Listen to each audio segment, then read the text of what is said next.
Amen. Isang pinagpalang umaga po sa ating lahat. Tayo po lahat ay tumayo. Hallelujah. Tunay nga po na tayo po ay nagpapasalamat po sa Panginoon sa panibagong umaga na Kanya pong ibinigay po sa atin. Sa Kanyang pag-iingat po sa atin upang dalhin po tayo sa lugaring ito upang tayo po ay sama-sama na makapagsamba at magpuri sa Kanyang pangalan. Amen po ba? Amen. Amen. The Bible says, the Lord is my shepherd, I shall not want. Ang Panginoon ng ating pastol, hindi ako mangangailangan. Amen po ba? Lahat po ng pangangailangan po natin ay kinatagpo na po ng ating Panginoon. Hindi po tayo dapat mangamba, hindi po tayo dapat matakot kapag kakasama po natin ng Panginoon. Hindi po tayo dapat matakot pagkat katagpuin po niya ang ating pangangailangan. Amen po ba? Amen. Bigyan po natin ng malakas na palakpak ang Panginoon. Hallelujah! Oh, we worship you, Jesus! Salamat po, Panginoon! Salamat, O Diyos! Salamat sa iyong biyaya na aming nararamdaman araw-araw ng aming buhay. Tunay kang karapat-dapat sa aming pagsamba. Oh, purihin ka, O Diyos. Sama-sama po nating purihin ang ating Diyos na buhay. Hallelujah! Thank you, Jesus!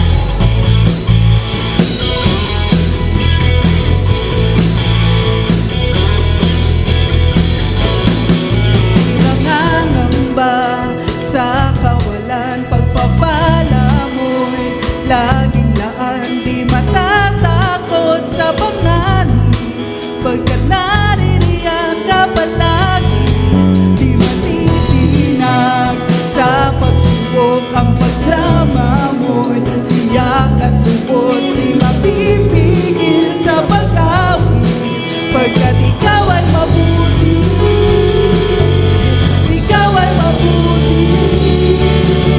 Ikaw ang aking pasul, hindi magkukulang, sapat na at higit pa.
na sa presensya mo, ikaw, Panginoon, ay sapat na at higit pa sa aming mga buhay. Maraming salamat. Indeed, you are more than enough for us. Thank you so much, O Jesus, for your grace that is truly amazing in our lives. Salamat sa biyaya mo, Panginoon, na araw-araw po namin nadadama at nararanasan. Tunay ng iyong pagpapala sa aming mga buhay ay siksik, liglig at tunay na umaapaw. Salamat po, Panginoon. Manatili po tayo sa espiritu ng pagsamba at pagpuri sa ating Diyos na buhay. Thank you, Jesus.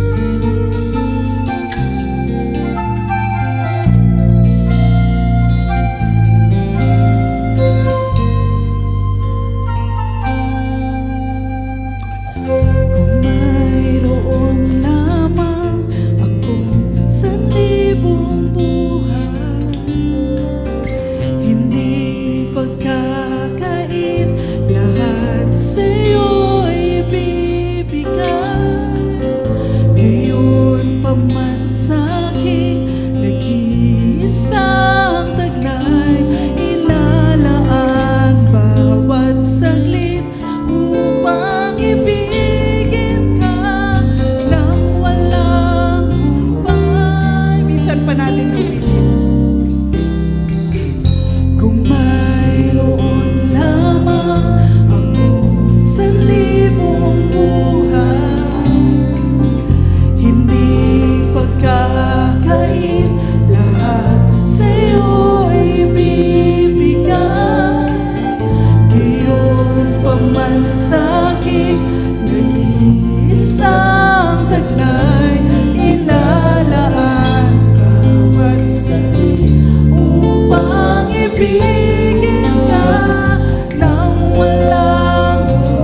Panginoon, nakalagkip sa aming awitin. Ang buong pusong pasasalamat po namin, Panginoon. Ang pagkilala po namin, Panginoon, sa iyong biyaya na aming nararamdaman araw-araw. Maraming salamat, Panginoon. Tunay nga po na kapag kasama po namin kayo, hindi po kami mangangamba, hindi po kami matatakot. Tunay kang sapat at higit sa aming mga buhay. You are more than enough for us. Thank you so much, O Jesus, for you have showered us with your favor. Thank you, O God, that we walk in your overflow. Thank you so much, O God. The Bible says that you are able to do exceedingly abundantly more than we can ask or imagine. Thank you so much, O God. Indeed, you are the God of the overflow. Tunay nga po na siksik, liglig at tunay na umaapaw. Ang aming pasasalamat, ang aming nararamdaman, at ang aming pagdakila sa iyong matamis na pangalan. Maingat po namin ibinabalik lahat ng papuri at pagsamba. Sa pangalan ni Jesus, lahat ng anak ng Diyos ay magsabi ng Amen and Amen. Hallelujah! Hallelujah! Hallelujah! Tayo po lahat ay makakaupo.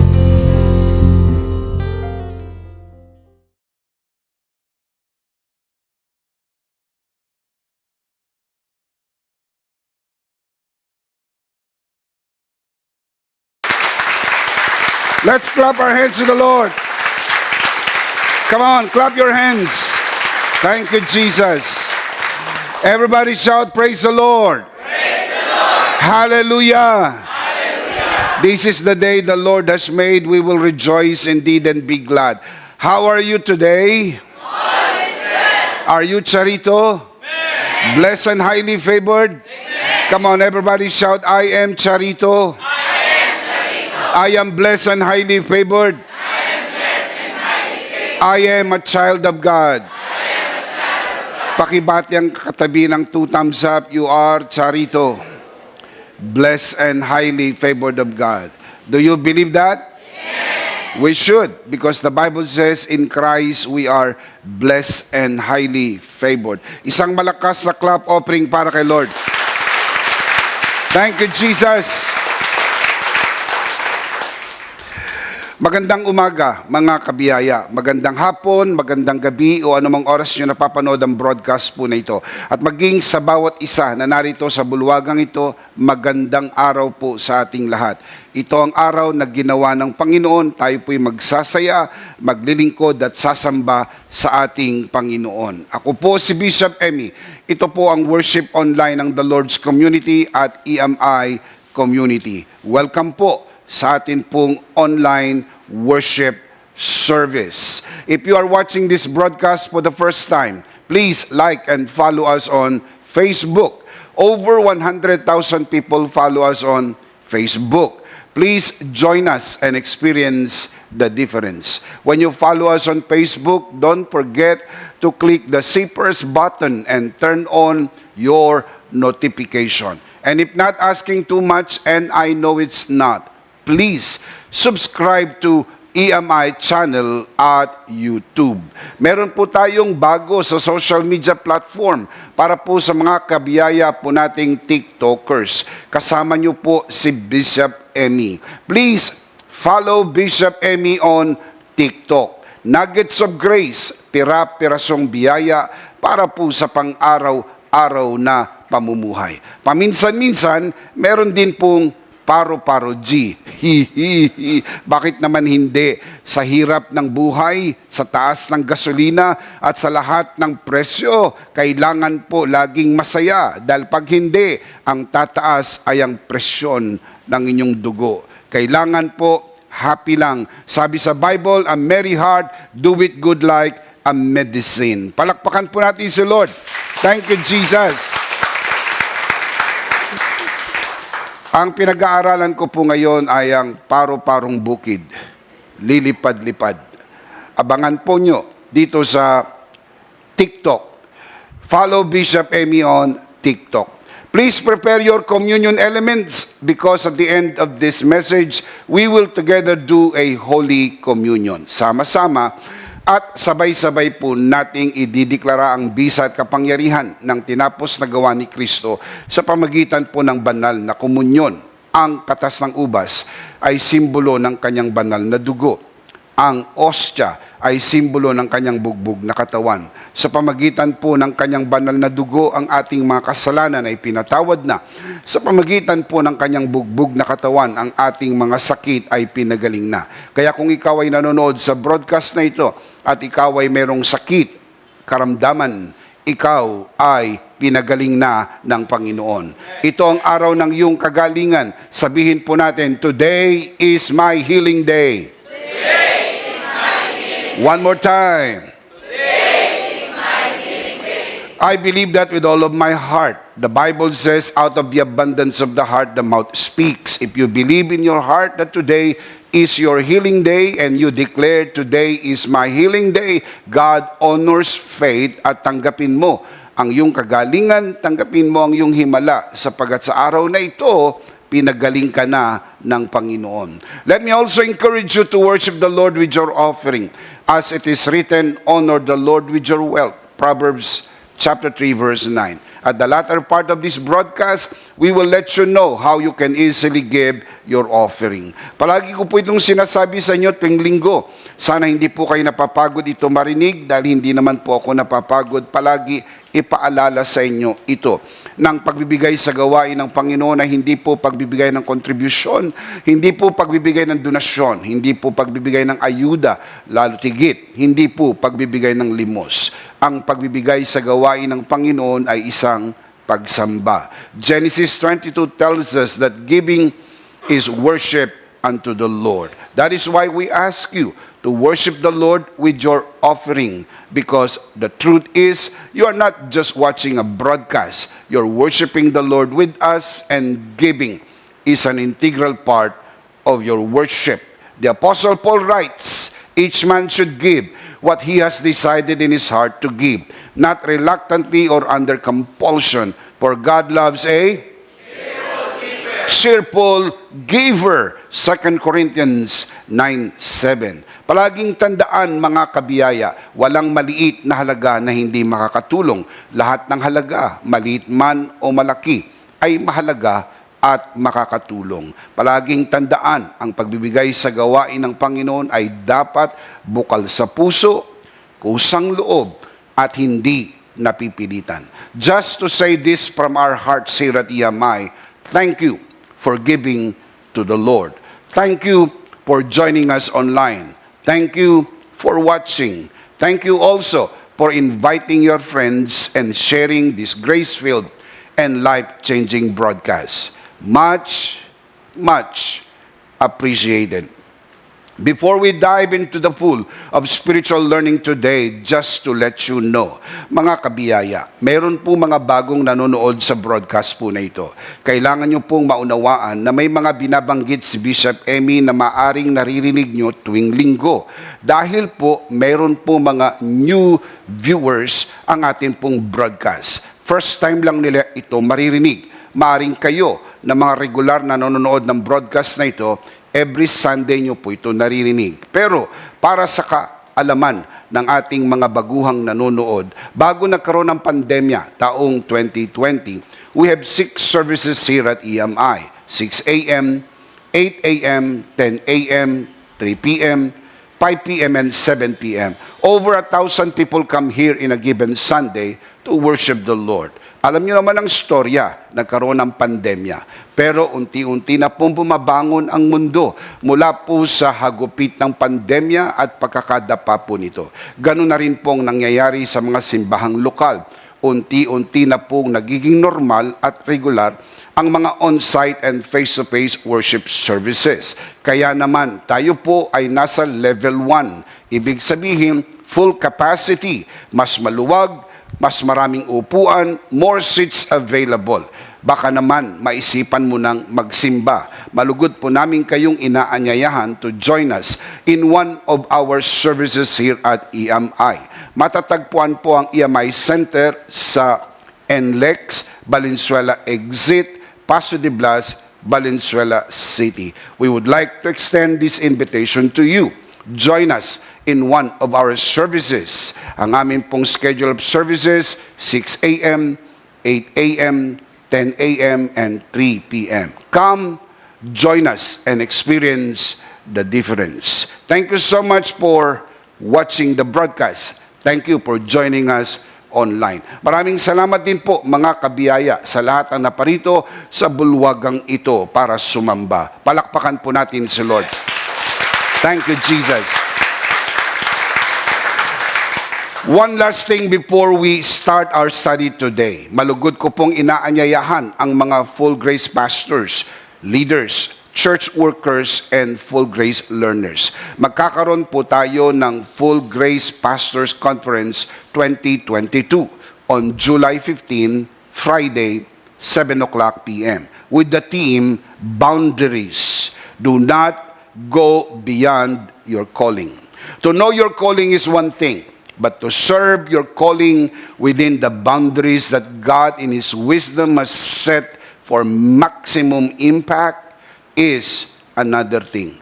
Join us in this conference and learn more about these grace-based boundaries. This conference will be held in Santo Tomas, Pampanga, at True Christ Alone Church under the leadership of my friend, Pastor Arthur Bonus. The venue is completely waivable. Ibig sabihin, madali naman pong puntahan. Ito po ay libre. Free admission, but you need to register online. The registration link is posted at EMI page and other shared link. Register now and reserve your seat. Again, join us on July 15, Friday, 7 p.m. Full Grace Pastors Conference 2020. Learn your boundaries and serve your grace-filled calling for maximum impact.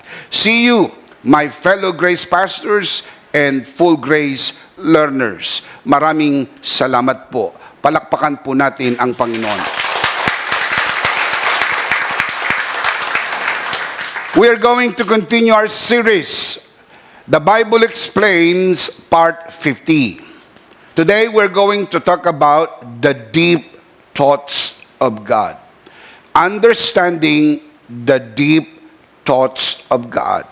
The question we will answer today, how can we understand the deep thoughts of God? Let's commit this first to the Lord. Let us pray. Our dearest Father in heaven, we are so very thankful for how you have guided us today. Thank you so much for the wonderful time of praise and worship. Truly, you inhabit the praises of your people. It is always with great joy and delight to come in your house, to worship you and to receive your word. As the psalmist says, I would rather be a doorkeeper in your house than dwell elsewhere. There is no other greater joy than this, than to be found in your presence. For truly, in your presence there is fullness of joy, and the joy of the Lord is our strength. We commit to you this learning time as we always do and pray. Everything that will be said and done only for your glory and for the blessing of everyone. This we pray, Father, only in the name of your Son, our Lord and Savior, Jesus Christ, by the power of the Holy Spirit. And everybody would just simply say, Amen. Let's give the Lord a clap of praise. Amen. Amen and amen. The deep thoughts of God. Dr. J. Kent Edwards, in his book, Deep Preaching, he writes, any idiot can be complicated, but it takes genius to be simple. Indeed, the most effective oral and written communicators are those who take profound truths and make them simple. Yun talaga ang katotohanan. Hindi po pagalingan, hindi po payabangan, at hindi po pahusayan. Dahil ang mga mahusay na mga tagapagturo o mga tagapagsalita ay ginagawa po nila ang mga mahirap intindihin na madaling maintindihan ng kanilang mga tinuturuan o ang sa kanilang mga nakikinig. Very, very important to understand that at the end of any talk is you will must answer the question, naintindihan ba ko nung aking mga kinausap? Naunawaan ba nila yung aking sinasabi? Sabi po ni Howard Hendrick sa kanyang libro, Teaching to Change Lives, the purpose of communication is not to impress, but to impart. Not to simply convince, but to change. At the end, the real measurement of any communication is life change. Kahit maraming narinig, kahit maraming natutunan di umano, o kahit marami pong nakita, kung ang kanyang nakita, narinig, at di umano ay natutunan, hindi naghatid ng tunay na pagbabago, ito'y walang kabuluhan. Kaya napakahalaga na maintindihan ng isang tao ang tunay na mensahe ng Biblia.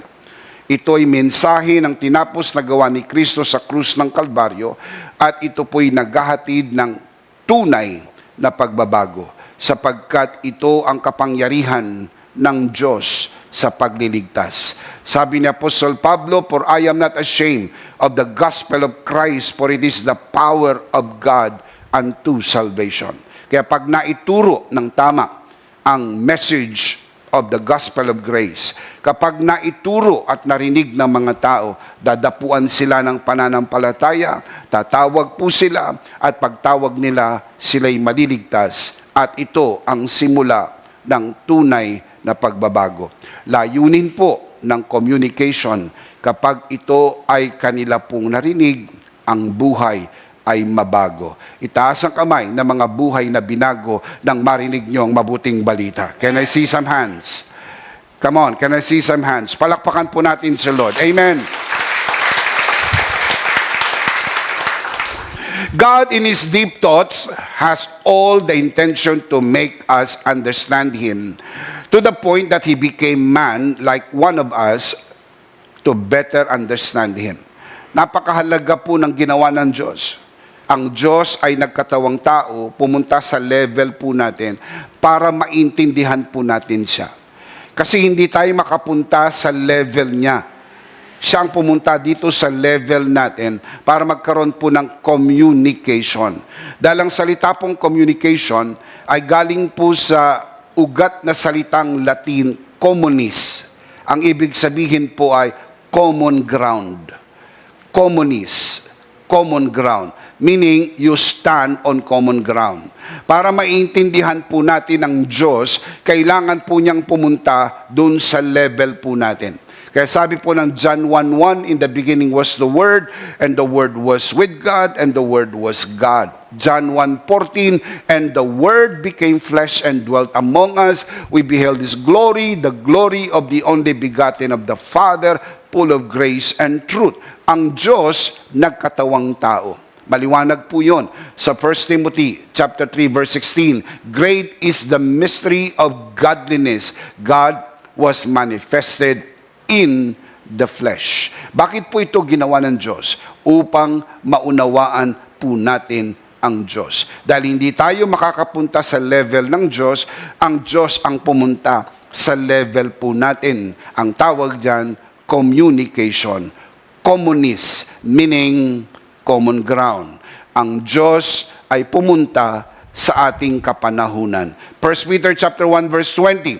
"He was chosen before the creation of the world, but was revealed in these last times. For whose sake? For our sake."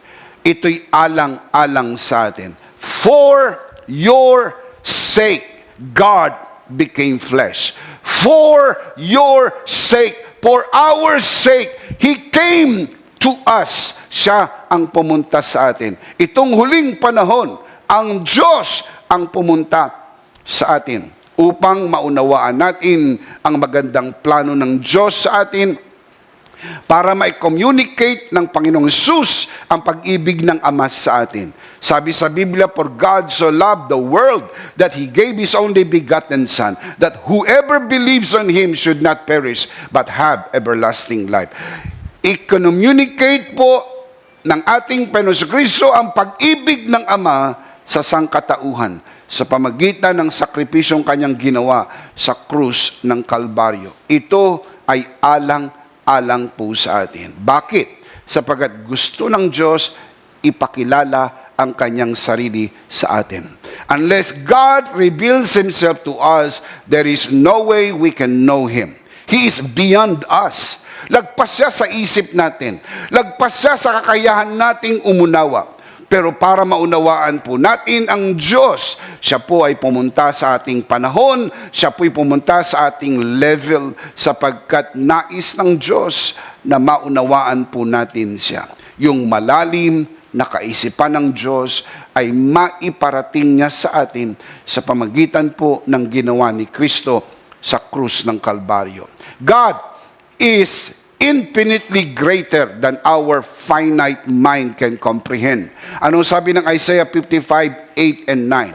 My thoughts are not your thoughts. My ways are not your ways. For as the heavens are higher than the earth, so my ways and my thoughts are higher than yours.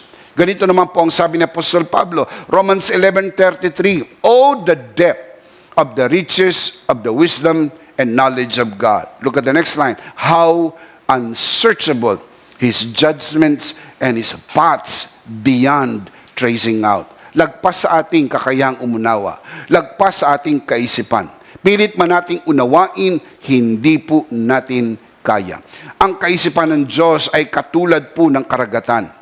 Ang atin pong isip ay katulad lang po ng baso. Hindi mo maaring ilipat ang karagatan sa baso. Pero ang baso, pwede mong itapon sa gitna ng karagatan. God is beyond us, over and above. Lagpas po siya sa ating kakayahang mag-isip at umunawa. Pero dahil ang Diyos, gayon na lamang ang pag-ibig sa atin. Ang Diyos na walang hanggan ay nagkaroon ng hangganan. Ang Diyos na walang simula ay nagkaroon ng simula nung ipinanganak sa sabsaban ng Bethlehem. Ang layunin, communication. Pumunta siya sa level po natin nung unang Pasko. Namatay sa krus ng Kalbaryo ultimately upang ang paghihiwalay ng Diyos at ng tao ay mapanauli sa pamagitan ng pagbabayad sa ating mga kasalanan. Si Kristo'y namatay sa krus ng Kalbaryo, binayaran niya ang ating mga kasalanan upang ang tao na nahiwalay dahil sa kasalanan ay mapanauli at magkaroon tayo ng relasyon sa Diyos. Ito ang sukdulang biyaya ng Diyos sa sangkatauhan. Shout, Amen! Give Him praise for that. Hallelujah! Si Jesus ang ating tagapagligtas. Siya ang Diyos na nagkatawang tao. Pero sinasabi rin ng Biblia, siya po ang karunungan ng Diyos. 1 Corinthians 1:30, it is because of Him that you are in Christ Jesus, who, referring to Christ Jesus, who has become for us wisdom from God. Si Jesus ang karunungan ng Diyos. Hindi lang po siya ang ating karunungan, siya rin po ang ating katuwiran, siya po ang ating kabanalan, siya po ang ating katubusan. He is our righteousness, He is our holiness, and He is our redemption. Pero dapat tandaan ng mga anak ng Diyos ay hindi po mangmang sapagat nasa atin ang karunungan ng Diyos. Si Jesus ang karunungan ng Diyos at ang karunungan ng Diyos ay nasa atin. Sabi ni Apostol Pablo, we have the mind of Christ. Dahil nasa atin ang isip ni Kristo, mauunawaan natin ang mga misteryo at mga hiwaga na nasa saad sa banal na kasulatan, sapagkat hindi po kailanman nilayo ng Diyos na ito'y itago sa atin. Kapag naisulat sa Biblia, gusto ng Diyos maunawaan natin sa pamagitan ng pagkasi ng banal na Espiritu. Pag binasa natin ang kasulatan, mauunawaan po natin sapagkat nasa atin ang isip ni Kristo. Can you say amen? God has revealed His wisdom to us through Christ because God wants to unveil Himself to us. He doesn't want to hide Himself. Gusto ng Diyos ipakilala ang kanyang sarili. Sapagkat habang nakikilala natin ang Diyos sa pamagitan ng kapahayagan ng salita ng Diyos, lalo po nating nauunawaan ang lawak, ang lalim ng kanyang pagmamahal at ang kagandahan ng kanyang biyaya sa atin. Can you say amen? Let me show you a clear contrast between two wisdoms. 1 Corinthians chapter 2 verse 6 and 7. We do, however, speak a message of wisdom among the mature, but not, look at the contrast, but not the wisdom of this age or the rulers of this age who are coming to nothing. Verse 7, no, we speak of God's secret wisdom, referring to Christ. And how do you know, Bishop Amy, na tinutukoy na God's secret wisdom referring to Christ? By the rule of context. 1 Corinthians 2, 6 and 7 po ito. Ang context nito, 1 Corinthians 1:30. Sa 1:30, binanggit po, Christ is the wisdom of God. He is God's secret wisdom, a wisdom that has been hidden and that God destined for our glory before time began. Ang karunungan pong ito'y naitago, ngayon sa ating kapanahunan ay naihayag na po sa atin. Kaya mayroon po tayong karunungan ng Diyos. Kapag di po natin maunawaan, ang gagawin po natin, i-release natin ang karunungan na nakadeposito sa loob ng ating born-again spirit. I release the wisdom of God. Now listen up. If you do not know what to do, you just say, I release the wisdom of God that is inside my born-again spirit. I release it right now in the name of Jesus. Why we do that? Because we already have that inside. Nasa loob na po natin ang karunungan na ito. You have the mind of Christ. 1 Corinthians chapter 2 verse 16. Remember, kailan sinabing you have the mind of Christ? 1 Corinthians 1:30. Christ is the wisdom of God. Then, siya po yung secret wisdom pagdating po sa 1 Corinthians chapter 2 verse 7. Pagdating sa 1 Corinthians 2:16, you have the mind of Christ. In short, we can understand the deep thoughts of God. Hindi po nais ng Diyos maging complicated ang pagkakaunawa natin sa mga bagay-bagay na nais ipaalam ng Diyos sa atin. Remember this, kung hindi gustong ipaalam ng Diyos, there is no way we can know. Kapag hindi gustong ihayag ng Diyos, there is no way we can find out. The mere fact na yan po ay makikita mo sa ating Panginoong Jesucristo, the mere fact na mababasa mo sa Bible, for all intents and purposes, gusto ng Diyos maunawaan natin. Gusto ng Diyos maintindihan natin. Gusto ng Diyos matanggap po natin. So the question is, how can we understand the deep thoughts of God? Let me give you the answer. Number 1, through spiritual revelation. Through spiritual revelation. Sa pamagitan po ng spiritual na kapahayagan, maintindihan po natin ang mga malalalim na bagay at kaisipan ng Diyos. 1 Corinthians chapter 2 verse 9. However, as it is written, no eye has seen, no ear has heard, no mind has conceived what God has prepared for those who loved Him.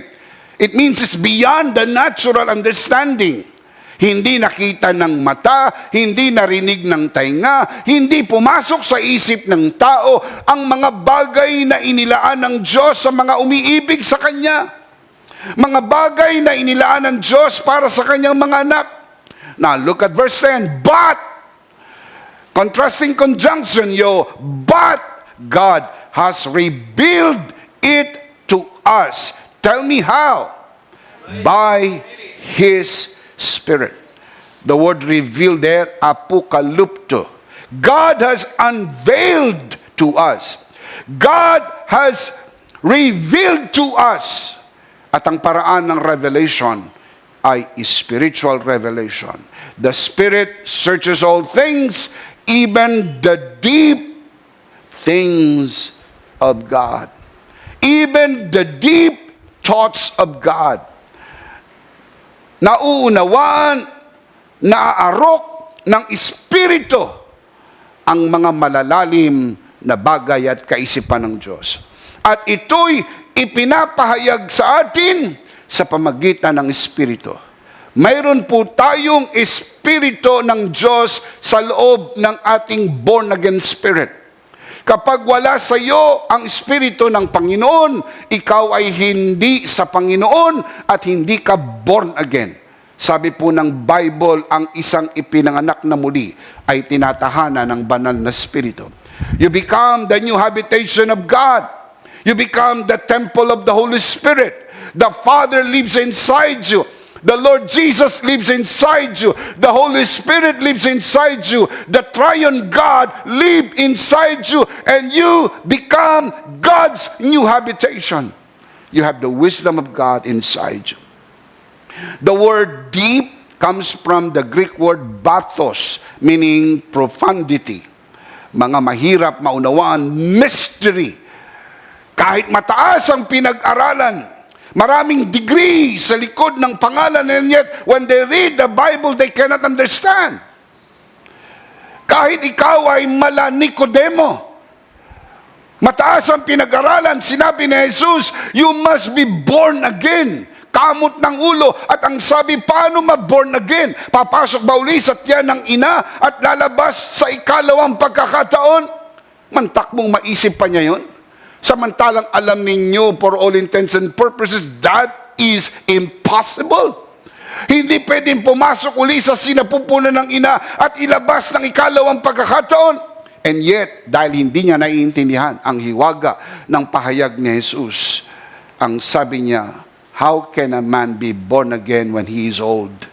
Paano ipapanganak na muli kung siya'y matanda na? Ibig sabihin, kahit ho matalinong tao sa mundo, hindi po niya nauunawaan ang hiwaga ng salita ng Diyos. Bakit? Hindi po ito inuunawa sa isip. Inuunawa ito sa Espiritu. Kapag hindi ka born again, ang Espiritu mo'y patay. At kung ikaw ay spiritual na patay, wala kang spiritual na kaunawaan. Dito pumapasok ang bintahe ng mga anak ng Diyos. Ikaw ay spiritual na buhay. Nasa iyo ang buhay ng Diyos. Nasa iyo ang kaisipan ng Diyos. Pag binasa mo ang salita ng Diyos, nasa iyo ang spirito ng Diyos. Mauunawaan mo ang salita ng Diyos, ang hiwaga ng salita ng Diyos. Amen. Now look at verse 11. For who among men knows the thoughts of a man, except the man's spirit within him? In the same way, no one knows the thoughts of God except the Spirit of God. So who knows the thoughts of God? I'm asking a question now. Who knows the thoughts of God? The Spirit of God. And the Spirit of God is inside you.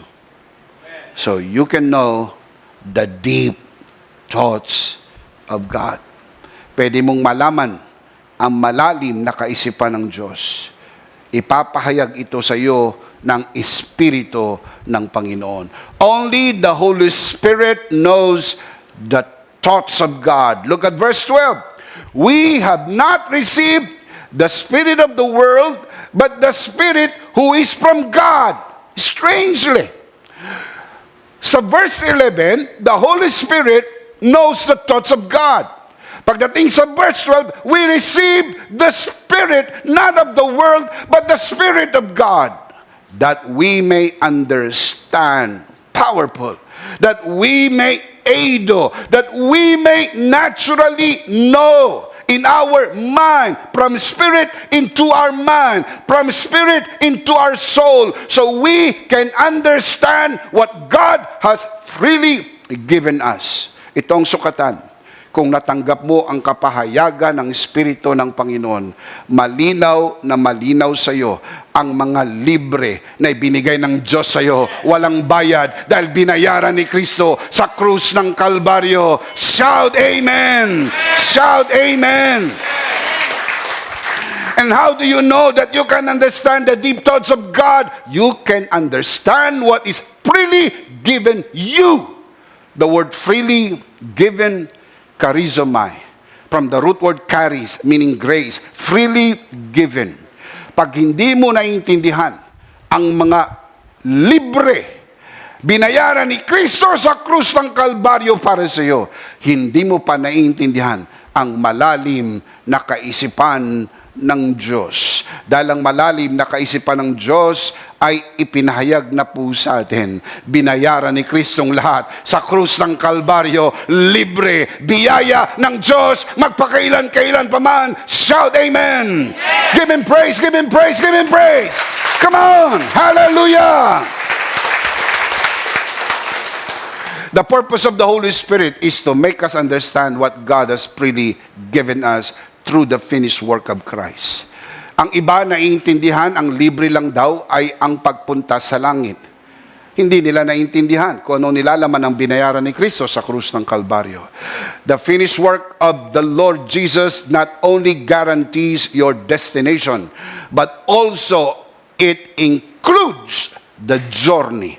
Kasama pong binayaran ni Kristo ang atin pong kagalingan. Sa kanyang sugat, pinagaling ka na ng Panginoon. Shout Amen! Kasamang binayaran po ang ating kaginhawaan, sapagkat sa bagaman mayaman naging mahirap alang-alang sa atin upang sa kanyang paghirap tayo'y guminhawa. Kasamang binayaran po ni Kristo, hindi lang po ang kagalingan, hindi lang po ang ating kaligtasan, hindi lang po ang ating kapatawaran, kasama rin pong binayaran niya ang ligtas na paglalakbay, sapagkat ang sabi sa Biblia, hindi niya tayo iiwanan, hindi niya tayo pababayaan. Pagbagtas sa landas ng buhay, sigurado tayong makakarating, sapagkat sapat ang biyaya ng Diyos. Palakpakan si Lord. Hallelujah! Amen! Tumaas man ang presyo ng gasolina, tumaas man ang presyo ng bilihin, hindi tayo pababayaan ng ating Panginoon. Shout Amen! Shout Amen!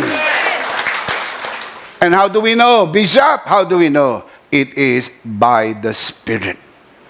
Alam mo at alam mo sa Espiritu mo ang kapahayagang ibinigay sa iyo na ikaw ay anak ng Diyos. Kaya napakahalaga po na meron kang revelation that you are a child of God.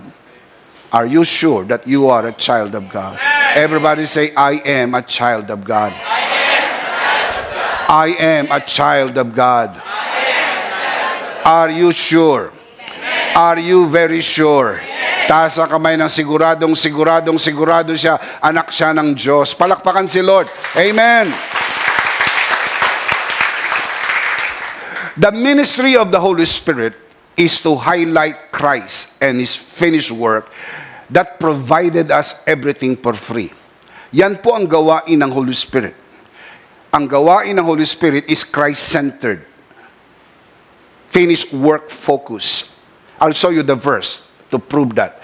Pero nais kong maging malinaw na may mga mananampalataya that they are so focused on the Holy Spirit, and we should. But you should also understand the ministry of the Holy Spirit. The ministry of the Holy Spirit is not to create or start a ministry apart from what Christ has accomplished. Hindi po hiwalay ang ministry ng Holy Spirit sa tinapos na gawa ni Kristo at kay Kristo sa kabuuan. Ang Holy Spirit ay narito at ang Holy Spirit ay ipinadala sa layuning itaas si Kristo at maging malinaw sa atin ang tinapos na gawa ni Kristo. The very reason we can understand the finished work of Christ, it is because of the spiritual revelation of the Holy Spirit. I'll show you. John chapter 16 verse 13. However, when He, the Spirit of truth, referring to the Holy Spirit, has come. He will guide you into all truth. Not some of the truths, not many truths, but all truth. Now listen up. Christ is the embodiment of the truth. Because Jesus said, I am the way, the truth, and the life. Wala nang iba pang kabuuan ng katotohanan kundi si Kristo.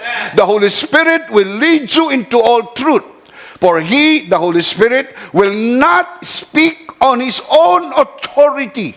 Highlight that. The Holy Spirit will not speak on His own authority. Hindi siya magsasalita sa kanyang sariling kapamalaan. Hindi po siya independent sa finished work of Christ. Hindi po siya independent of Christ. Siya po ay dependent, referring to the triune God, the Father, the Son, and the Holy Spirit. Sila po ay perfect in unity. Now look at the next line. He, referring to the Holy Spirit, will speak and He will tell you things to come. The Holy Spirit is not the end in Himself. Not self-focused, but Christ-centered. Look at verse 14. How do we know that? He, referring to the Holy Spirit, will glorify me. Jesus said, the Holy Spirit will glorify me. The Holy Spirit will not glorify Himself. The Holy Spirit will not speak on His own authority. So paano malalaman na yung Holy Spirit ng iba ay ang Holy Spirit ng Bible? Ang Holy Spirit ng Bible gino-glorify si Jesus Christ. The word glorify means magnify. Parang magnifying glass. Kapag maliit, pag tinapatan mo ng magnifying glass, lumalaki. Through the revelation of the Holy Spirit, we see Jesus big and even bigger than we realize. Naintindihan natin that Jesus is even bigger than all the problems in the world put together. We can see Jesus bigger than all our situations and circumstances. How do we know that? How do we see that? Through the revelation of the Holy Spirit. Now, look at the verse again. He, referring to the Holy Spirit, will glorify, meaning magnify me, for He will take, the Holy Spirit will take, what is mine. Jesus said, the Holy Spirit will take what is mine. Referring to the finished work, what is mine, and declare it to you. So the Holy Spirit is Christ-centered. The Holy Spirit is finished work focus. Kaya po ang Holy Spirit ng Bible, kailangan ang itinataas ay si Kristo. Sabi ng iba, meron daw mga simbahan, puro si Kristo na lang ay itinataas, pinabayaan na daw ang Holy Spirit. May nagsabi pa nga sa akin, baka daw nagtatampo na ang Holy Spirit. Ano siya, katulad mo na tamporista? Na kaya ka hindi nagsisimba dahil nagtatampo ka? Ganyan ba ang palagay ninyo sa Holy Spirit? Na itinaas si Kristo, nagtampo ang Holy Spirit, ano nagpapaligsahan sila? Na kailangan itaas si Kristo, itaas ang Holy Spirit, itaas ang Ama, baka magkaroon sila ng inggitan? Ano sila? Kamukha ng kamag-anak nyo? Na Inggitan Incorporated? Inggitan dito, inggitan doon, inggitan pa more. Nainggit si kuya kay ate, nainggit si ate kay bunso, nainggit si bunso kay nanay, nainggit si nanay doon sa tatay, nainggit sila sa isa't isa. Grabe naman ang pagkakaintindi nyo sa pagka-Diyos. Ang pagka-Diyos ay hindi katulad ng pagkatao. Walang inggitan sa banal na Espiritu at sa ating Panginoon Jesucristo, sapagkat isa sila sa pagka-Diyos. Kapag itinaas mo ang Panginoong Hesus, itinataas mo ang banal na Espiritu, sapagkat ang banal na Espiritu, itinataas ang Panginoong Hesus. Now, did you get that? Pag itinaas mo ang Ama, itinataas mo ang Anak, sapagkat itinaas ng Ama ang Anak. Ito ang sintang anak, lubos kong kinalulugdan. Kapag itinaas mo ang Anak, itinataas mo ang Ama, sapagkat itinaas ng Panginoong Jesucristo ang kanyang Ama. In short, paano mo naintindihan lahat ito? Through the revelation of the Holy Spirit. maiintindihan mo na ang tamang Holy Spirit ang nakuha mo ay sapagat ang Holy Spirit na nasa iyo, ang ibinibida ay si Kristo.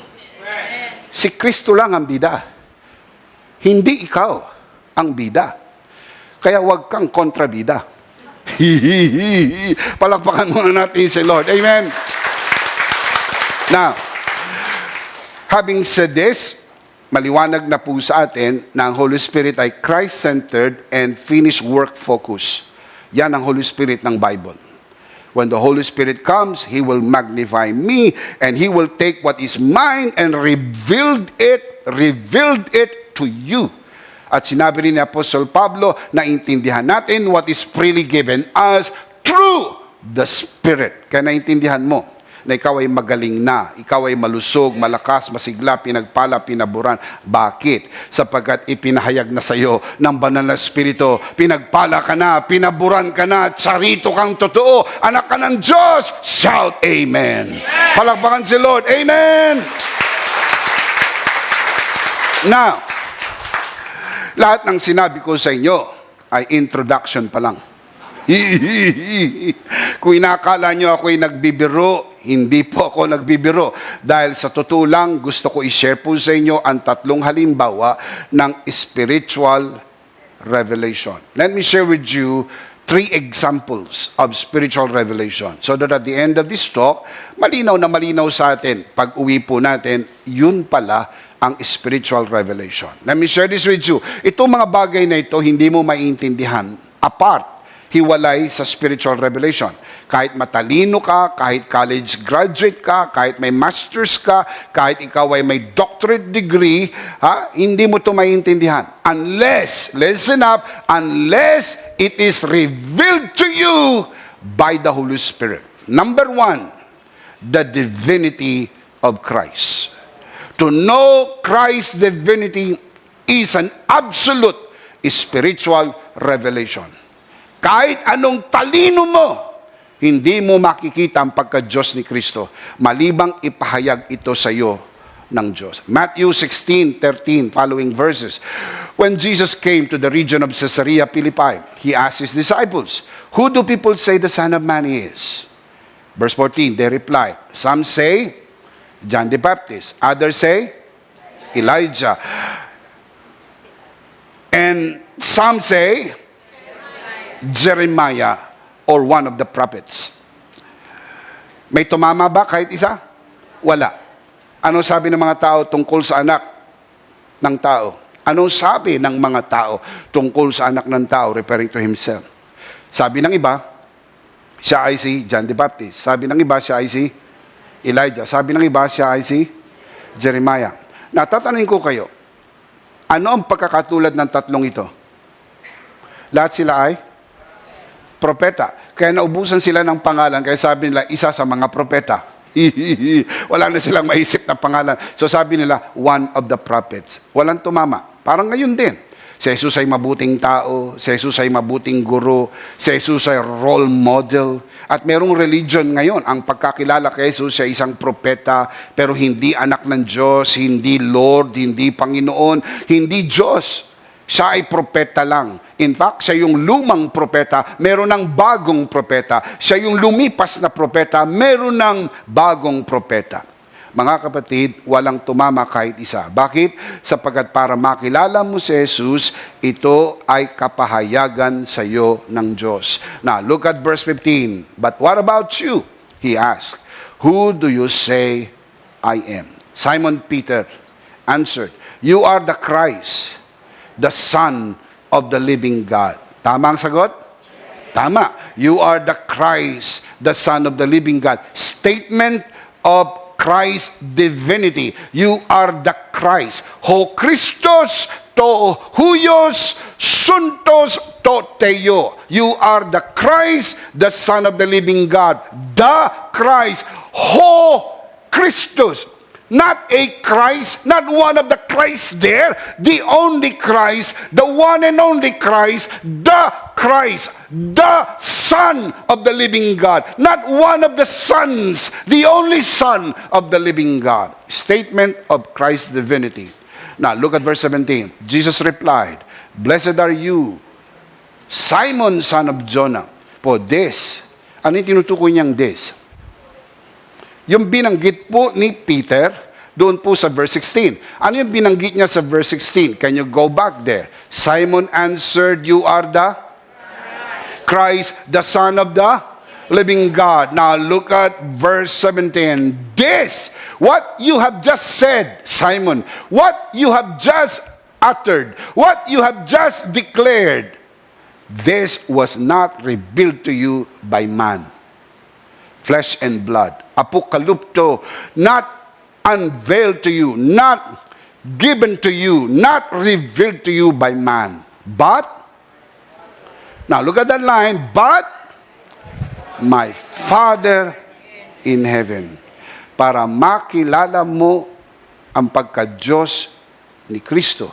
Listen, doon sa mga nanonood sa broadcast na ito, meron ding mga reliyon na hindi kinikilala ang pagka-Diyos ni Kristo.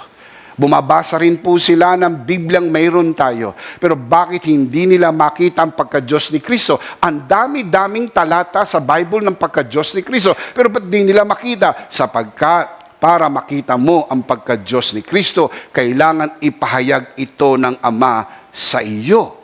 It is a revelation from the Father. Ipinakilala ng Ama kay Simon at sa pamagitan po ng kasulatan sa atin ng lahat na si Kristo ang anak ng Diyos na buhay. Can you say amen? Hindi lang po ang Ama ang nagpahayag nito.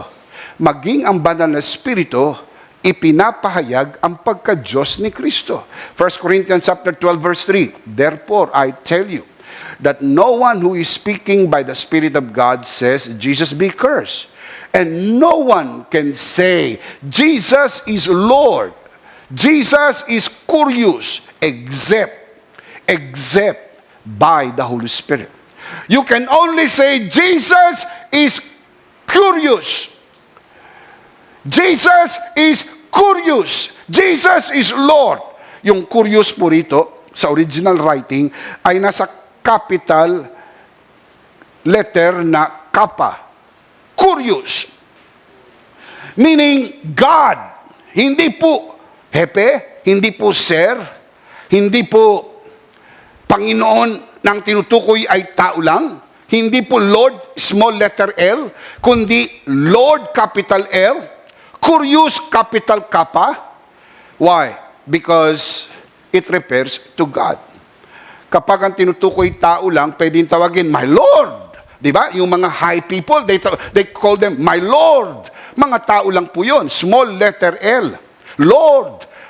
Minsan yung iba, ang kanilang asawa, ang pangalan Lourdes, my Lord. Oh. Pero hindi po yan ang Lord ng Bible. Lord mo lang yan, kasi asawa mong si Lourdes. Pero ang tunay na Lord ay si Jesus. Jesus is Lord. Can you say amen? And you can only say Jesus is Lord by the Holy Spirit. In fact, yun pong Hebrew word na Adonai. That's the name of God in the Old Testament, Adonai. Nang isalin po ang Hebrew sa Greek, Septuagint version, the translation of the Old Testament Hebrew into the Greek text, tawag doon Septuagint version, yung pong Adonai, ang translation po ay curious. Same as here, curious, referring to God. Kaya Jesus is God. No one can say Jesus is God except by the Holy Spirit. So number one, the divinity of Christ. The divinity of Christ can only be received, understood by the revelation of the Holy Spirit. The revelation of God the Father. Spiritual revelation. Number two, the gospel of grace. Number two, the gospel of grace. To know the gospel of grace is a spiritual revelation. The gospel of grace is not a matter of explanation. It is a matter of spiritual revelation. Kahit anong paliwanag ang gawin mo, kahit anong ipakita mo, hindi nila makita sapagkat para po yung mata na mayroong kaliskis. Natatandaan niyo po mga kapatid, si Pablo na bago naging Pablo ay Saulo, doon sa daan ng Damasco. Remember yung kanyang conversion, siya po'y nabulag. 3 araw po siyang bulag. At pinuntahan po siya ni Ananias at pinag-pray over. Ananias, sa dami-dami ng alagad, doon sa Damasco na pupunta sa bahay niya para ipag-pray over siya. Bakit si Ananias? Dahil yung Ananias, Hananiah. Hanan, grace. Kaya yung Ananias, meaning grace. Pinuntahan siya ng grace. Pinuntahan siya ng grace. Hindi siyang pumunta sa grace. Did you get that? Siya ang pinuntahan ni Hananiah. Siya ang pinuntahan ni Ananias. Siya ang pinuntahan ng grace. Nung pinuntahan siya ng grace at pinag-pray over siya ng grace, nalaglag ang kaliskis sa kanyang mata at nakita niya ang pagka-Panginoon ni Jesus. Nakita niya ang tinapos na gawa ng Panginoong Jesus. Kaya isinulat niya ang kalahati ng bagong tipan tungkol kay Jesus, tungkol sa tinapos na gawa ni Jesus, because he got the revelation. How? By the Spirit of God. By the grace of God. Can you say amen? Amen. Kaya hindi patalinuhan. Sabi na, tapos ako ng pag-aaral. Ano naman? Marami akong titulo sa likod ng pangalan. Ano naman? Meron din kaming titulo ng bahay. Ano naman? Yan ba ang pagmamalaki natin, ipagyayabang natin? Tapos ako ng masters, tapos ako ng doctorate degree, lahat ito alam ko na. Pero pag di mo pa naintindihan, ang tinapos na gawa ni Kristo, ikaw ay mangmang pa rin. Kahit gaano ka katalino sa paningin ng mundo, mangmang ka pa rin, sapagat ang tunay na katalinuhan at karunungan, naintindihan mo kung anong ginawa ni Kristo sa krus ng Kalbaryo para sa iyo. Binayaran niyang lahat. Mahal ka ng Diyos, mahal ka ng Panginoong Jesus, mahal ka ng banal na Espiritu. Can you say amen? Amen. Galatians 1:11. I want you to know, brothers, the Apostle Paul writes, that the gospel, referring to the gospel of grace I preach, is not something that man made up. Verse 12, I did not receive it from any man, nor I was taught it. Rather, I receive it, how? Please tell me. Let's read that together.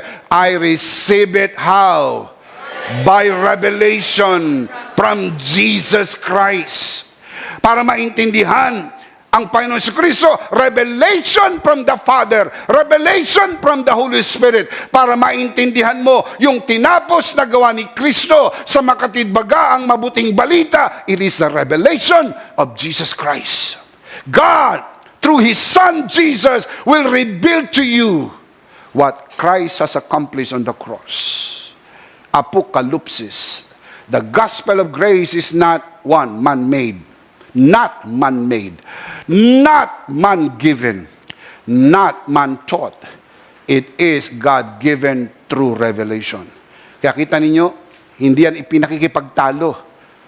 May nag-i-invite, magdebate tayo, magdebate tayo.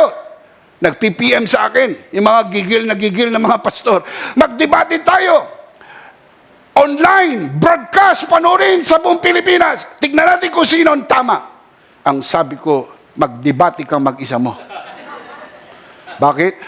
Sapagat hindi ko kailangan patunayan sa buong Pilipinas at sa buong mundo na ako'y tama. Tama po ang mensaheng ito. At ang magpapatotoo rito ay ang mga buhay na nabago nang matanggap po nila ang kapangyarihan ng Ebanghelyo ng Panginoon. Amen. Amen.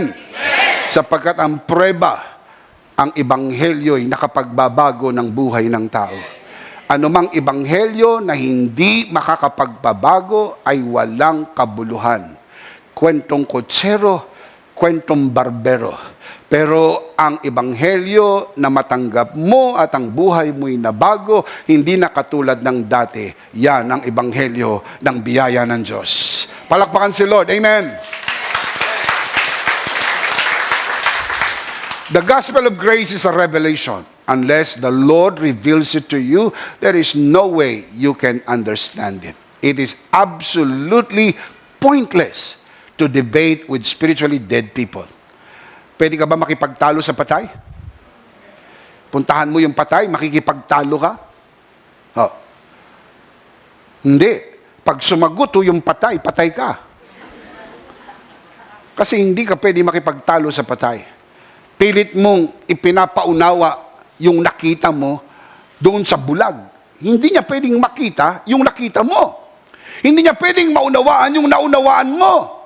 Unless the Holy Spirit reveals that to him. Unless the Lord Jesus reveals that to him. Unless God the Father reveals that to him. Can you say amen? You cannot debate on the gospel of grace. You just cannot do that. All you can do is just present. Present mo lang, no argumentation, wag makikipagtalo, wag makikipag-away, i-present mo lang. Kasi kaya ng Holy Spirit ipaliwanag ito sa sino mang makakarinig nito. Kaya ng Holy Spirit paunawaan ng isang tao. Kaya ng Holy Spirit maintindihan ito ng mga tao. All you can do is be a mouthpiece. Just declare it, say it, share it, and allow God to just handle it. Kahapon, kagabi, o the other day, to be exact, Friday, kami po ay nasa Tagaytay. Nagkandak po tayo ng Full Grace Tagaytay. Ginanap po ito sa Faith Center Tagaytay with my new friend, Pastor Bernie Pontabla. Ang pastor po rito ay ang kanyang anak na si Pastor David Pontabla. At sa kanilang kagandahang loob, yung kanilang church, Faith Center Tagaytay, ay naging venue para i-host yun pong Full Grace Tagaytay. May opportunity po ang mga pastors po roon na Full Grace, i-invite ang kanilang mga kaibigang pastor at mga kakilala at mga kaibigang pastor. Naka-attend din po dyan ang chairman ng Ministerial Association ng Tagaytay, si Pastor Mau Hernandez. And if you're watching, Pastor Mau, thank you so much for coming over last Friday. At maraming mga pastors ang nakarating. Bago po mag-start yung conference, nilapitan po ako ng isang pastor nang sabi niya, Bishop Emmy, ang sabi ng mga pastor, dapat daw may question and answer pagkatapos ng presentation. Open po ba kayo? Willing po ba kayo mag-accept ng question pagkatapos ng presentation? Sabi ko, of course.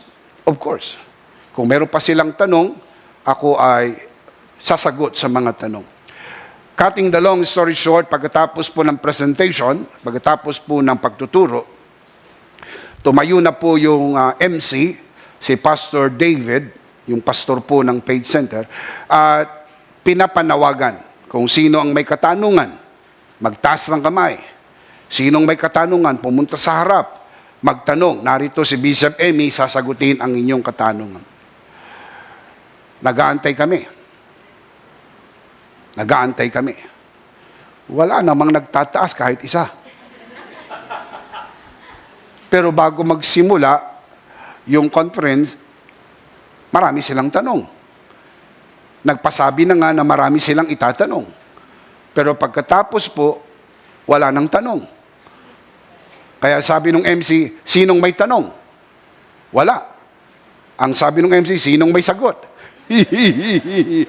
Mga kapatid, natapos ang conference, wala nang tanong. Bakit? Naintindihan nila sa pamagitan ng kapahayagan ng Banal na Espiritu ang masaganang biyaya ng Diyos sa pamagitan ng mensahe ng biyaya. Shout amen!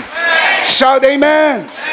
Pagkatapos ng presentation, of course, as we always do, binigyan po natin ng libreng materials, libreng babasahin, booklets, yun pong mga pastors, and so very happy. Ang sarap na meet po natin ang mga bagong pastor, mga bagong kaibigan, mga bagong kakilala. Thank you so much, Pastor Bernie, Pastor David, para sa inyong church. Magandang church dyan po sa Tagaytay. To God be the glory. Palakpakan si Lord. Amen. Amen. Yan po'y totoo, hindi lang sa Tagaytay. Totoo yan kahit saan kami pumunta. Sa Davao, sa Jensan, sa Bago City, sa Bacolod City, Negros Occidental, sa Iloilo. Kahit saan kami pumunta. Lagi bago magsimula, gigil na gigil sila. May tanong ako, may tanong ako, may tanong ako, may tanong ako, may tanong ako. Eh di tanong mo. Nung matapos marinig, wala na akong tanong, sapagkat hindi dahil magaling ang nagturo, kundi dahil ipinahayag sa iyo ng banal na Espiritu ang mensahe ng Ebanghelyo. Not by might, not by power, but by my Spirit, says the Lord of hosts. You can do the same thing. Kahit sinong pastor ang magturo, hindi lang po si Bishop Emmy, kahit sinong grace pastor ang magturo, can do the same thing. Dahil hindi ito nakasalalay sa husay ng paliwanag, nakasalalay ito sa revelation ng Holy Spirit pag ipinahayag na natin ang mensahe ng biyaya. All you need to do is be faithful in teaching the faithful gospel.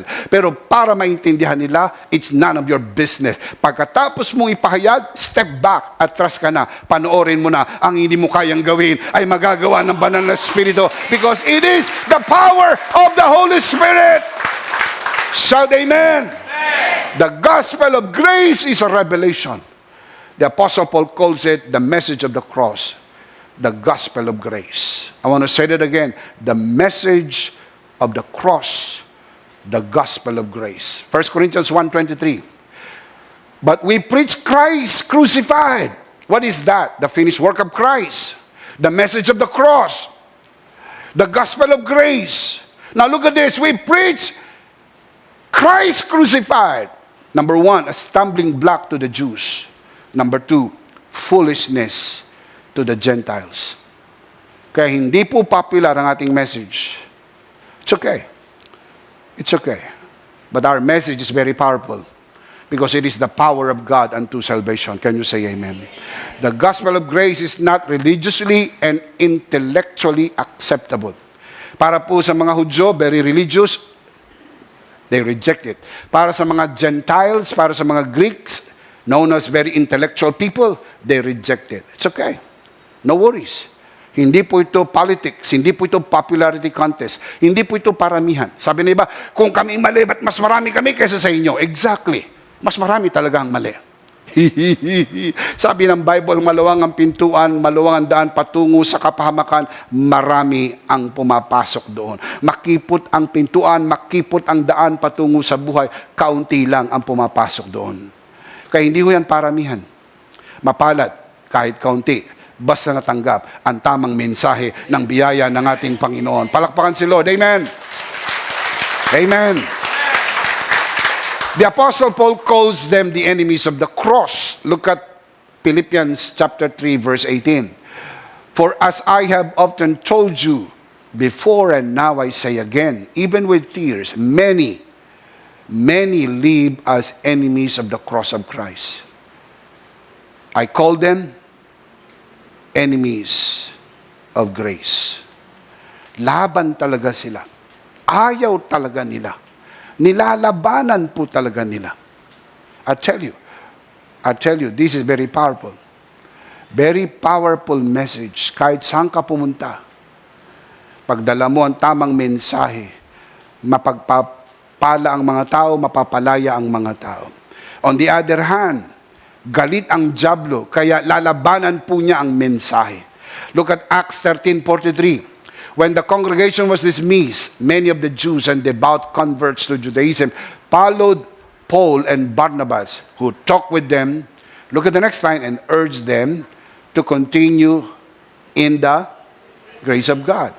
The Apostle Paul and Barnabas urged the new converts to continue not in the laws of God, not in the rudiments of the law, not in the regulations of the law, not in the rituals of the law. Ang kausap niya mga Jews, very much familiar with the law. Yung mga new converts na mga Hudyo na na-convert sa grace.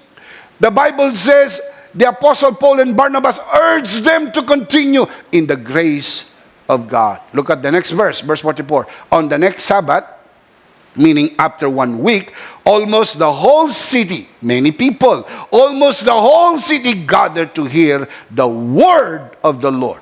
referring to the word of grace. Sapagkat galing po yan sa verse 43. They encourage them to continue in the grace of God. Yun yung message po ni Paul and Barnabas. Kaya pagdating sa verse 44, all the city people there, daming mga tao, many people in that city, gathered together to hear the message of grace. Verse 45, when the Jews saw the crowds, what did they saw?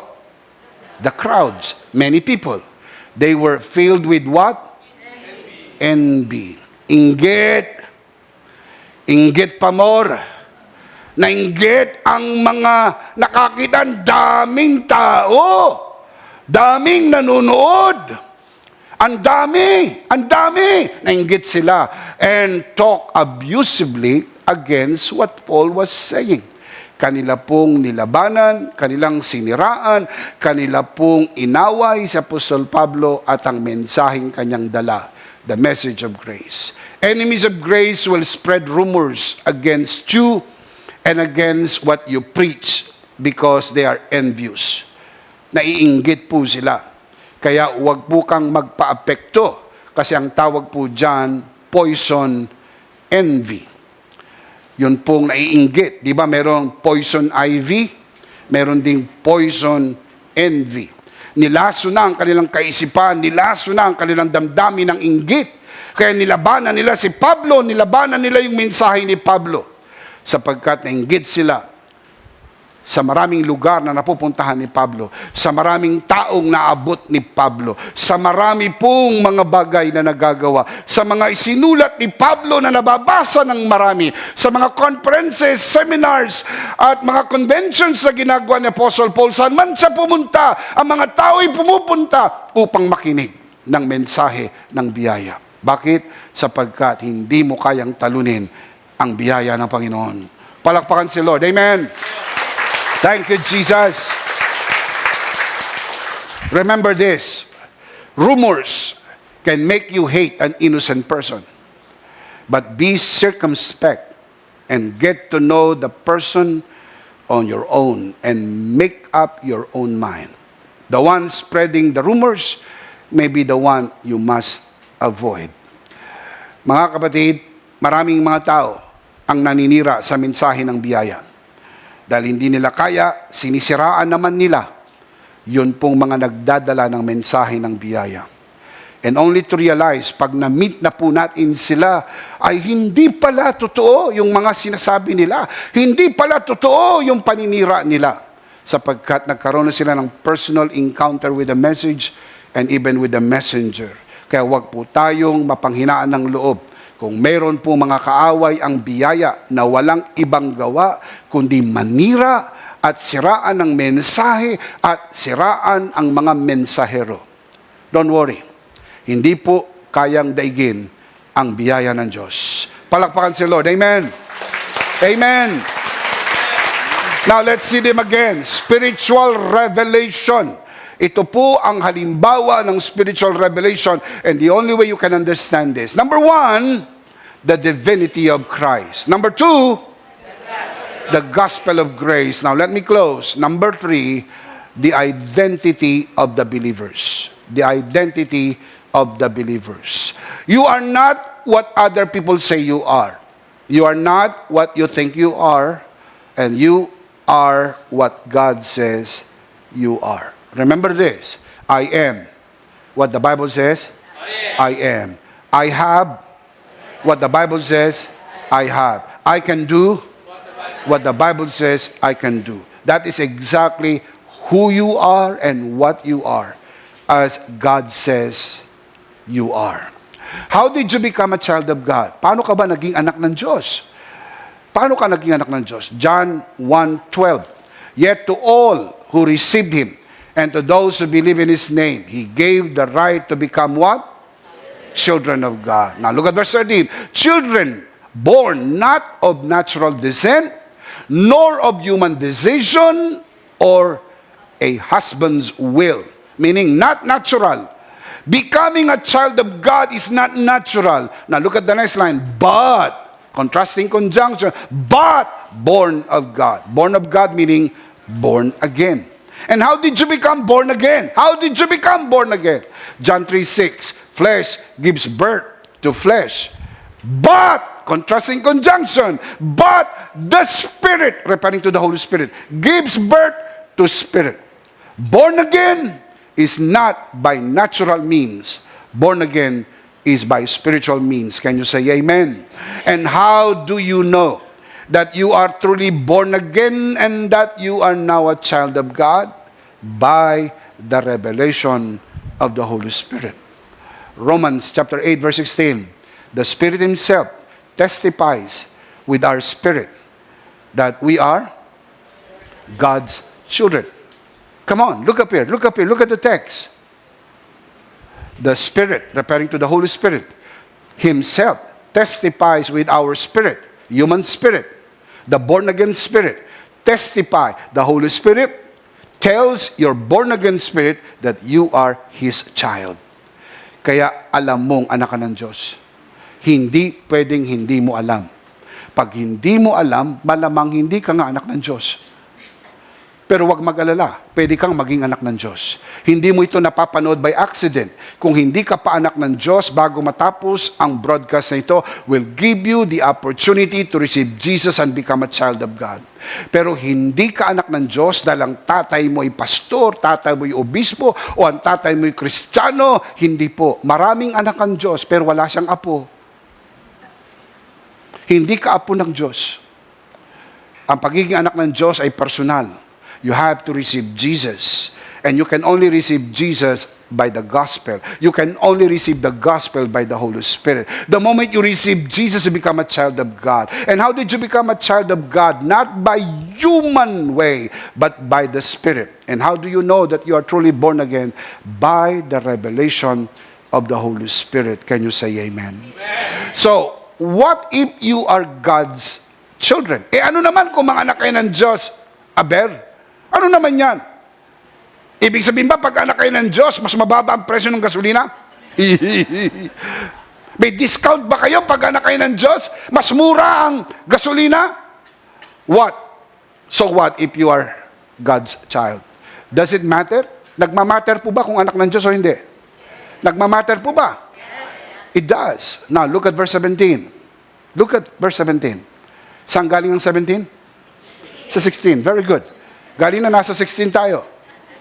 The Holy Spirit testifies with our spirit that we are God's children. Amen? Verse 17. Now, if we are children, then what? Does it matter? Does it matter?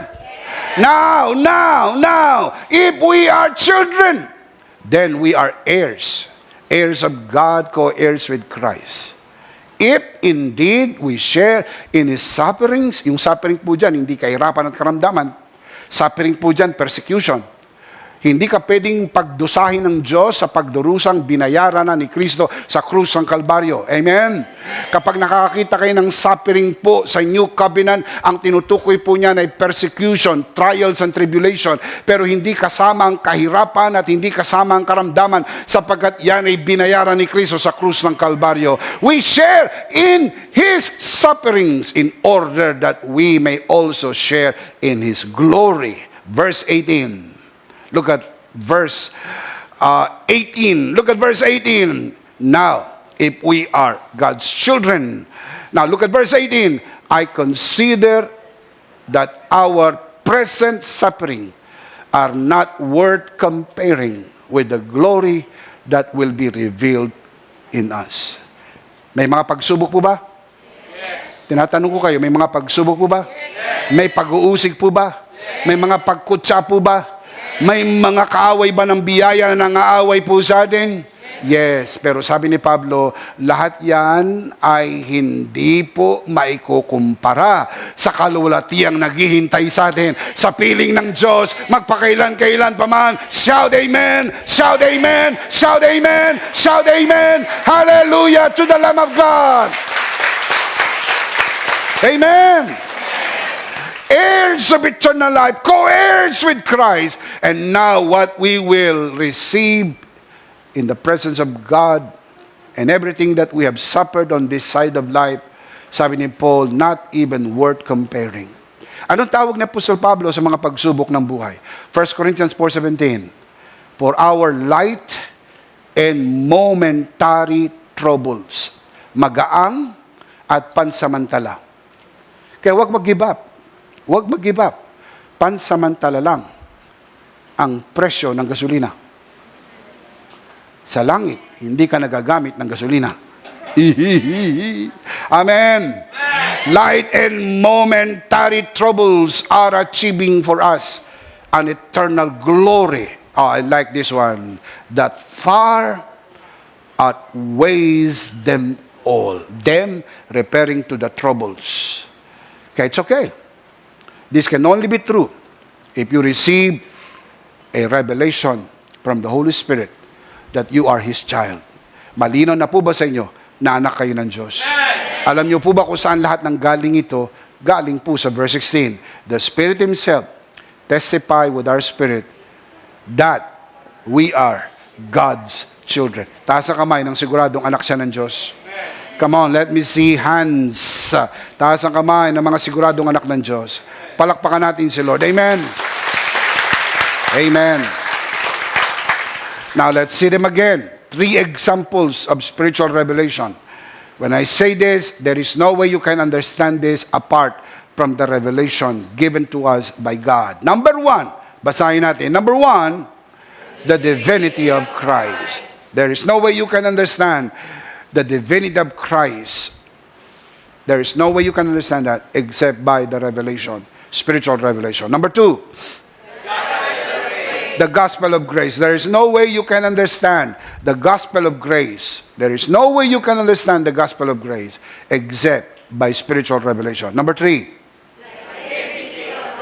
the identity of the believers. There is no way you can understand your identity as a child of God except by the spiritual revelation. These are deep, deep thoughts of God. So how can we understand the deep thoughts of God? Number 1, through spiritual revelation. I gave you 3 examples. Next week. Alam nyo na. Sanay na kayo. At para doon sa mga nanonood sa broadcast, next week, we will continue our study. But for the meantime, the big idea is spiritual revelation is a gift from God. Let's say that together. Spiritual revelation is a gift from God. To know Christ, to know the gospel, and to know who you are as a child of God is truly a gift from God. It's a revelation. Can you say amen? Of course, we do not want to end the broadcast without giving you, who are watching this broadcast for the first time, the opportunity to receive Jesus today and be saved. Receive the gift of salvation. Kung nais mong tanggapin na Panginoon Jesus sa iyong puso bilang Panginoon at sarili mong tagapagligtas, itaas natin ang ating 2 kamay. Sa lahat ng narito sa bulwagang ito, samahan po natin ang ating mga bisita na nanonood sa broadcast na ito. Lift up your 2 hands to the Lord. Manalangin po tayo ng pagtanggap. Panginoong Jesus, ako po'y makasalanan. Hindi ko po kayang iligtas ang aking sarili. Ako'y mapapahamak ng hiwalay sa iyo. Narinig ko po ang mabuting balita.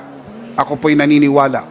Tinatanggap kita sa aking puso bilang aking Panginoon at aking tagapagligtas. Salamat po, pinatawad mo na ang aking mga kasalanan.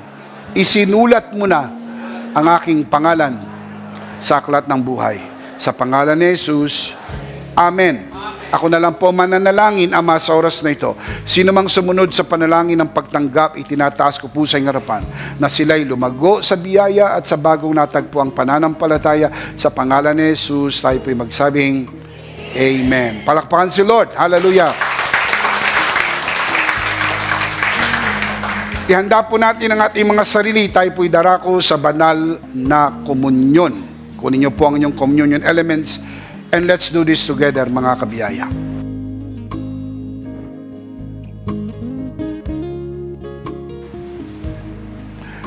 Let's do this together mga kabiyaya. Hawak-hawak po natin ang pinakamakapangyarihang simbolo ng tinapos na gawa ni Kristo sa krus ng Kalbaryo.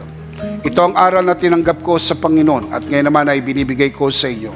Nang gabing siya'y pagkanuloy dumampot siya ng tinapay, kanyang pinagpirapiraso at kanyang sinabi, ito ang aking katawan na pinagpirapiraso dahil sa inyo. Gawin niyo to bilang pag-alaala sa akin. Sabay-sabay po natin gawin.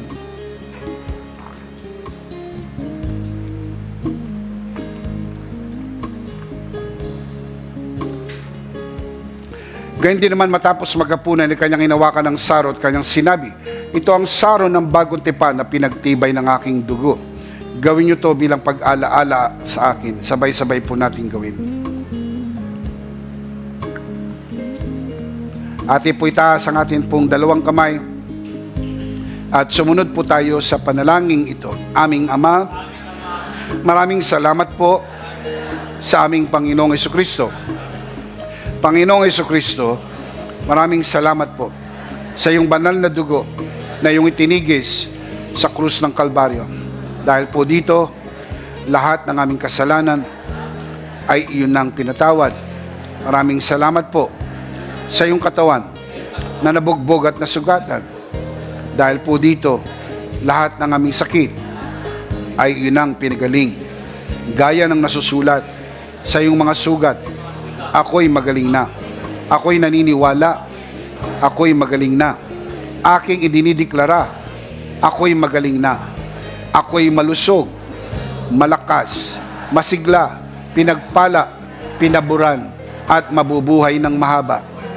Sa pangalan ni Jesus, maraming salamat po, Banal na Espiritu, sa iyong kapahayagan sa mensahe ng biyaya.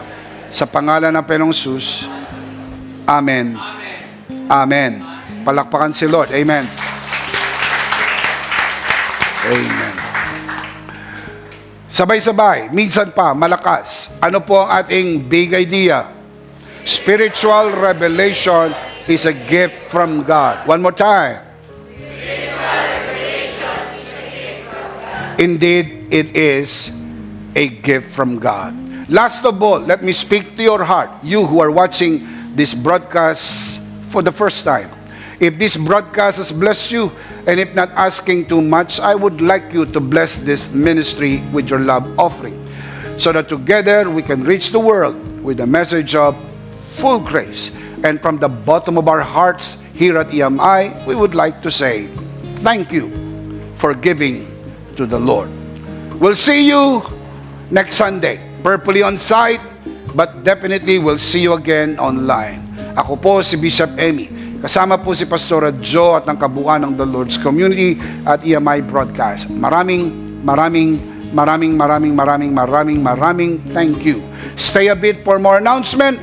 Stay safe, stay blessed, stay connected. Always remember, in Christ, you are Charito.